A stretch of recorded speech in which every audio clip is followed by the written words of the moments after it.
जय हिंद। आज हम लोग जो है फ्रांस की जो है जुलाई की क्रांति देखते हैं। फ्रांस जो है क्रांतियों का जो है देश रहा है। यूरोप में जो है अगर बोला जाए तो फ्रांस जो है क्रांतियों की जननी है, यानी क्रांति को जन्म देने वाली जो है फ्रांस है। फ्रांस के बारे में जो है अगर आप देखिएगा तो इसमें जो है हर कदम पर जो है क्रांति आपको नज़र आएगी शुरू से ही। तो 1789 से जो शुरुआत हुआ क्रांति का, और यहाँ पर क्रांति जो है चलता ही चला गया। 1789 में लुई 16वां का शासन का अंत हुआ। आपको मालूम है कि इससे पहले वाला में बता दिए हैं कि लुई 16वां को जो गिलोटिन पर चढ़ा दिया गया था 1789 में। उसके पश्चात जो है फ्रांस में जो है डायरेक्टरी से शासन होने लगा। डायरेक्टरी का अंत कर दिया नेपोलियन 1799 में।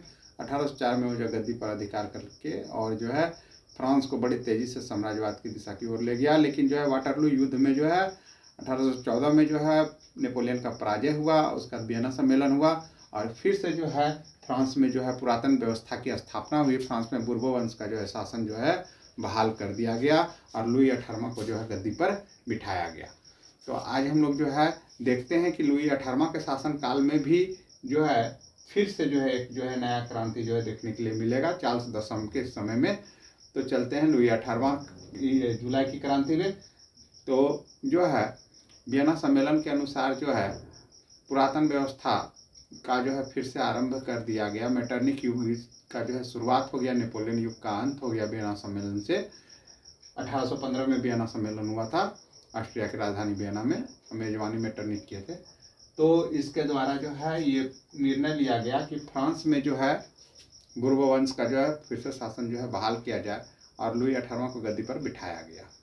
लुई 18वां गद्दी पर बैठते ही जो है ये जानता था कि जो है यहाँ पर नागरिक अब जागरूक हो गया है और नागरिकों को जो है स्वतंत्रता समानता जो है जरूरी है।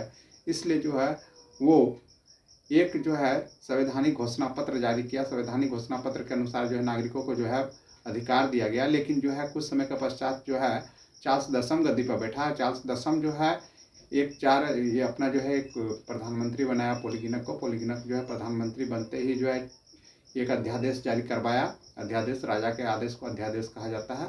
अध्यादेश जारी करवा करके और ये स्वतंत्रता समानता को कुचलने का प्रयास किया और जिसके फलस्वरूप वहाँ का नागरिक जागरूक था। इसलिए वो समझ गया कि ये हम लोगों का जो है स्वतंत्रता समानता को कुचलने का एक प्रयास है और इसके खिलाफ इन लोग एकत्र हो गया। और जुलाई के समय जो है पूरा फ्रांस में जो है गृह युद्ध का माहौल हो गया और इसको जो है 1830 की जो है क्रांति कही गई। इसका प्रभाव जो है पूरे यूरोप में जो है पड़ा। अंततः जो है फ्रांस से जो है ये चार्ल्स दसम जो है गद्दी छोड़ करके इंग्लैंड भाग गया और यहाँ पर जो है आर्लेंस वंश का जो है लुई फिलिप जो है गद्दी पर बैठा। लुई फिलिप जो है मध्यम वर्ग को साथ में लेकर के चलना चाहता था, पूंजीपति वर्ग को साथ में लेकर के चलना चाहता था, लेकिन जो है निर्धनों की ओर जो ध्यान नहीं देता था। तब ऐसी स्थिति में जो है वहाँ भुखमरी बेकारी बेरोजगारी की स्थिति उत्पन्न हो गई। तब थियर्स के नेतृत्व में जो एक विशाल भोज का आयोजन किया गया और उसके पश्चात जो है वहाँ पर फिर गृह युद्ध का जो है वातावरण जो है बना और फिर जो है सुधारवादियों का नेता लुई ब्लो और आपका उदारवादियों का नेता, ठीक है, इन लोगों दोनों के मध्य जो है संघर्ष हो गया, जिसका लाभ जो है नेपोलियन तृतीय उठाया। 1848 में जो है वहाँ पर क्रांति हो गई और जो है लुई फिलिप गद्दी छोड़ के भाग गया और नेपोलियन तृतीय जो है गद्दी पर आसीन हो गया। इस तरह से फ्रांस में जो है लगातार जो है ये दो क्रांतियाँ जो है हुई और इसके फलस्वरूप इस पूरा यूरोप का जो है माहौल बदल गया। इटली और जर्मनी के एकीकरण का मार्ग प्रशस्त हो गया। हंगरी में जो है आपका जो है क्रांति होना शुरू हो गया। उसके बाद यूनान का स्वतंत्रता संग्राम आरंभ हो गया। इस क्रांति ये क्रांति समझिए कि पूरा वर्ल्ड के लिए एक प्रेरणा का स्रोत बन गया और ये क्रांति प्रेरणा का स्रोत हो उसके साथ साथ जो है सबसे बड़ी बात ये थी कि लोगों के मन में जो शासक का भय बना हुआ था वो भय को ये खत्म कर दिया और यही कारण था कि पूरा विश्व जो है इन क्रांतियों से प्रेरणा प्राप्त किया। अब चलते हैं यूनान का स्वतंत्रता संग्राम में। यूनान जो है यूरोपीय सभ्यता का जो है पलना कहा जाता था और यहाँ पर तुर्की जो है इस पर अधिकार कर लिया था और तुर्की जो है इस्लाम धर्म को मानने वाला था। यूनान जो है ऑर्थोडॉक्स चर्च को मानने वाला था, अर्थात धार्मिक रूप से भी दोनों में मतभेद था। तो कभी भी जो है यूनानियों को तुर्की के प्रति कोई लगाव का भावना नहीं रहा।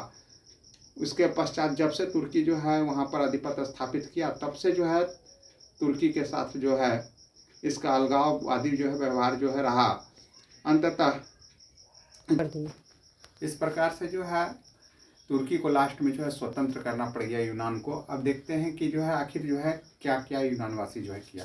तो सबसे पहले जो है वहाँ एक संगठन बनाया, हितेरिया फ्लाइक नामक जो है एक संगठन बनाया गया। हितेरिया फ्लाइक के द्वारा जो है वहाँ पर तुर्की के खिलाफ जो है कई विद्रोह जो है किया गया। लेकिन जो है इस विद्रोह में जो है तुर्की को कामयाबी नहीं मिला। कारण क्या था?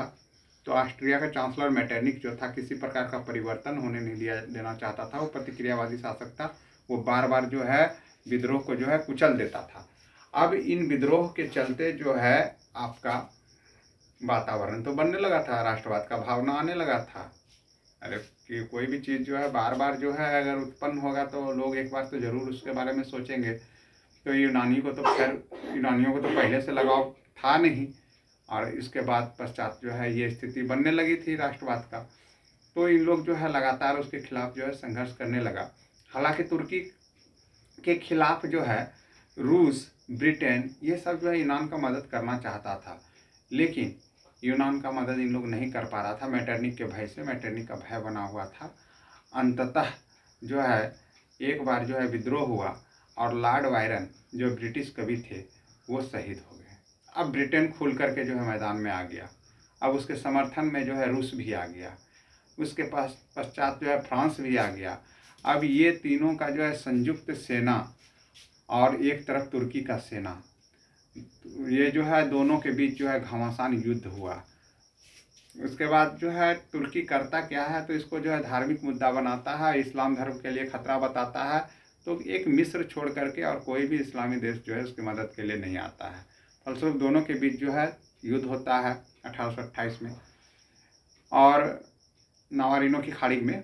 और उसके पश्चात जो है अंततः जो है एड्रियानोपोल की संधि होती है तुर्की और रूस के बीच, और तब यह युद्ध जो है समाप्त बंद होता है।